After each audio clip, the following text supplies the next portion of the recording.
کیا اللہ اپنے بندے کو کافی نہیں؟ اور اے نبی، یہ تم کو ان لوگوں سے جو اللہ کے سوا ہیں یعنی غیر اللہ سے ڈراتے ہیں، اور جس کو اللہ گمراہ رہنے دے اسے کوئی ہدایت دینے والا نہیں، اور جس کو اللہ ہدایت دے اس کو کوئی گمراہ کرنے والا نہیں۔ کیا اللہ عزت والا بدلہ لینے والا نہیں ہے؟ اور اگر تم ان سے پوچھو کہ آسمانوں اور زمین کو کس نے پیدا کیا تو کہہ دیں گے کہ اللہ نے۔ کہو کہ بھلا دیکھو تو جن کو تم اللہ کے سوا پکارتے ہو، اگر اللہ مجھ کو کوئی تکلیف پہنچانی چاہے تو کیا وہ اس تکلیف کو دور کر سکتے ہیں؟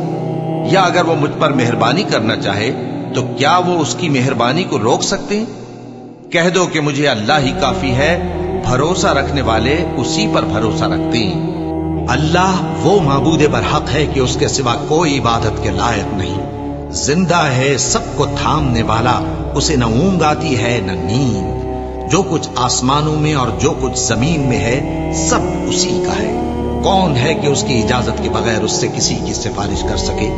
جو کچھ لوگوں کے روبرو ہو رہا ہے اور جو کچھ ان کے پیچھے ہو چکا ہے اسے سب معلوم ہے، اور لوگ اس کی معلومات میں سے کسی چیز پر دسترس حاصل نہیں کر سکتے۔ ہاں، جس قدر وہ چاہتا ہے اسی قدر معلوم کرا دیتا ہے۔ اس کی بادشاہی اور علم آسمان اور زمین سب پر حاوی ہے، اور اسے ان کی حفاظت کچھ بھی دشوار نہیں۔ وہ بڑا عالی رتبہ ہے، جلیل القدر ہے۔ دین اسلام میں کوئی زبردستی نہیں ہے، ہدایت صاف طور پر ظاہر اور گمراہی سے الگ ہو چکی ہے۔ تو جو شخص بتوں سے اعتقاد نہ رکھے اور اللہ پر ایمان لائے، اس نے ایسی مضبوط رسی ہاتھ میں پکڑ لی ہے جو کبھی ٹوٹنے والی نہیں، اور اللہ سب کچھ سنتا ہے، سب کچھ جانتا ہے۔ اور سن رکھو کہ اللہ کی یاد سے ہی دل آرام پاتے ہیں۔ جو لوگ ایمان لائے اور عمل نیک کیے ان کے لیے خوشحالی اور عمدہ ٹھکانہ ہے۔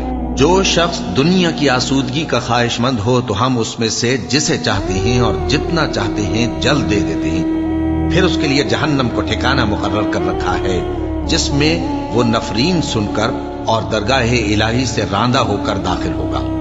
اور جو شخص آخرت کا خواستگار ہو اور اس میں اتنی کوشش کرے جتنی اسے لائق ہے، اور وہ مومن بھی ہو، تو ایسے ہی لوگوں کی کوشش ٹھکانے لگتی ہے۔ ہم ان کو اور ان کو سب کو تمہارے پروردگار کی بخشش سے مدد دیتی ہیں، اور تمہارے پروردگار کی بخشش کسی سے رکی ہوئی نہیں۔ دیکھو ہم نے کس طرح بعض کو بعض پر فضیلت بخشی ہے، اور آخرت درجوں میں دنیا سے بہت برتر اور برتری میں کہیں بڑھ کر ہے۔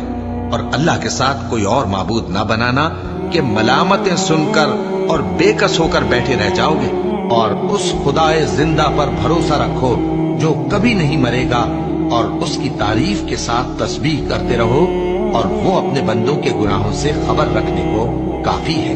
بھلا کون بے قرار کی التجا قبول کرتا ہے جب وہ اس سے دعا کرتا ہے، اور کون اس کی تکلیف کو دور کرتا ہے، اور کون تم کو زمین میں اگلوں کا جانشین بناتا ہے؟ یہ سب کچھ اللہ کرتا ہے۔ تو کیا اللہ کے ساتھ کوئی اور معبود بھی ہے؟ ہرگز نہیں، مگر تم بہت کم غور کرتے ہو۔ اے پیغمبر، میری طرف سے لوگوں کو کہہ دو کہ اے میرے بندو، جنہوں نے اپنی جانوں پر زیادتی کی ہے، اللہ کی رحمت سے نا امید نہ ہونا۔ اللہ تو سب گناہوں کو بخش دیتا ہے، بے شک وہی تو ہے بڑا بخشنے والا، بڑا مہربان۔